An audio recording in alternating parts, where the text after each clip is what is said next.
Hello and welcome to the U.S. Commercial Service Market Brief. I'm Doug Barry in Washington. President Obama has announced the National Export Initiative and the goal of doubling U.S. exports and creating tens of thousands of new jobs during the next 5 years. For the first time, the United States of America is launching a single, comprehensive strategy to promote American exports. It's called the National Export Initiative. And it's an ambitious effort to marshal the full resources of the United States government behind American businesses that sell their goods and services abroad. Now, in my State of the Union address, I set a goal of doubling America's exports over the next 5 years, an increase that will support 2 million American jobs. Several Oregon companies got a jump start on this goal with help from the U.S. Commercial Service and our strategic partner friends at FedEx. Today's program is titled, I'll Try the Reds, Selling Oregon Wine in China. This Chardonnay looks a little light. For those of you who haven't experienced one, this is a video conference. In the big part of the screen is a group of wine buyers gathered in Hong Kong early one morning to see a presentation by 3 wine growers in Oregon's beautiful Willamette Valley. They will appear in the smaller box in the lower right-hand corner of the screen. It's evening there, a better time for wine tasting. Video conferences are one way of selling products to international buyers without the expense of flying across oceans to meet them. My colleagues in Hong Kong found the buyers, got them interested in the Oregon wines, and brought everybody together. My colleagues at the Export Assistance Center in Oregon found the wine growers. The companies are FedEx Express customers, and FedEx, along with other partners, is working with the U.S. to double U.S. exports and create more jobs. Okay, let's listen in as the U.S. Consul General in Hong Kong greets his guests. Now, today's event, the marriage of digital communications, express logistics, and age-old viniculture, is like one of today's featured wines, a very fine blend. Our heartfelt appreciation to the 3 wineries, EIEIO, Kenwright Cellars, and Willamette Valley Vineyards, who in a few minutes will be introducing us to 9 excellent products not yet available in Hong Kong. It's particularly hospitable of Jim Bernot of Willamette Valley Vineyards to host the Oregon group at his vineyard tonight. And again, special thanks to Lisa Kelly of FedEx for her role in both initiating and sponsoring this event. Under the U.S. Department of Commerce's Corporate Partnership Program, American Express has been actively promoting global trade and exports from small and medium-sized businesses for the past several years. The next speaker is Raymond Yip, Executive Director of the Hong Kong Government's Trade Development Association. He wets everyone's whistle with talk of China's growing thirst for upmarket wines. Hong Kong also has a very strong wine drinking culture. Our consumption of wine actually tops Asia. We surpass Japan as the largest per capita consumer wine in Asia. Everyone in Hong Kong, on average, consume about 3.3 liters of wine, compared to about 2.5 in Japan and 1.9 in Singapore.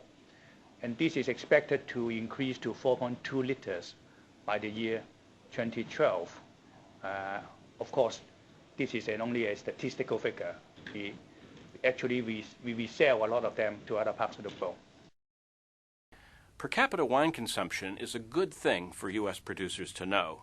4+ liters and growing is a fine thing as more people develop the language of drinking, flavors of cassis and cherries, notes of peach and cinnamon, a brilliant finish.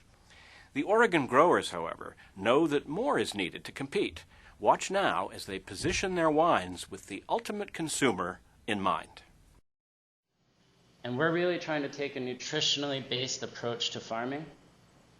We feel we're trying to promote the health not only of the vine and the grapes, but of the soil and the microorganisms that exist in the soil. And so even though we are not labeled organic or labeled biodynamic, we don't feel that that is a necessary tool for us, because in the end it's the nutrition that's in the soil and in our vines that matters the most. Now that the buyers are intrigued by the philosophy of how the grapes are made, they are prepped for the next presenter.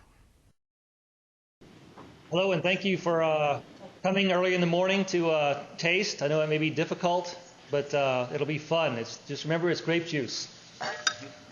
And thank you, FedEx, for hosting this, as well as Jim for putting it up with us. I have 1 Chardonnay and 2 Pinot Noirs we're tasting tonight. Majority what I do is make Pinot Noir 90% production-wise.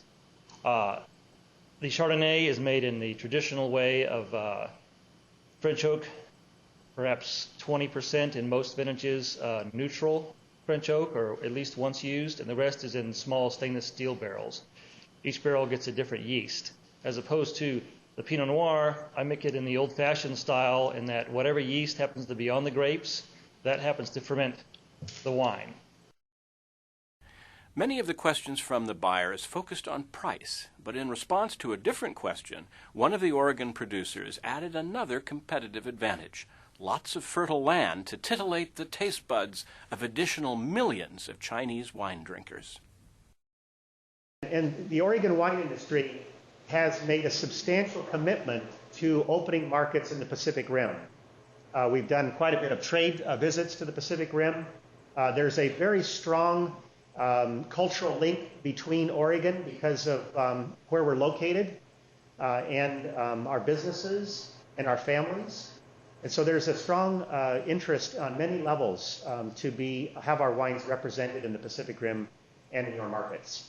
One of the things that Mr. Yip pointed out is the similarities between Burgundy and the Willamette Valley, and it's really true. But there is one remarkable difference. Burgundy is virtually all planted, and yet the Willamette Valley has over 100,000 acres of prime vineyard land that has yet to be planted. We have only about 15,000 acres in the Willamette Valley planted. So the opportunities for growth from this appellation for worldwide sales is really quite remarkable. Bottom line is, did all this work to the wine growers' benefit? Well, we know of one confirmed sale of $20,000, and several sales are pending. This is a good result, considering the information usually needs to ferment a bit before orders follow. And there are not many other ways to get in front of motivated buyers who can test drive your product, all under the auspices of the U.S. and Hong Kong governments, with whom you can share a glass of wine. Don't make wine and aren't interested in China? No problem. The video conference service is available in many countries throughout the world. Go to export.gov, find your local Export Assistance Center, call them, and say, video conferencing. Cheers. Cheers. Cheers. Thank you. Thank you. Cheers. For the U.S. Commercial Service Market Brief, I'm Doug Barry in Washington. Thanks for watching.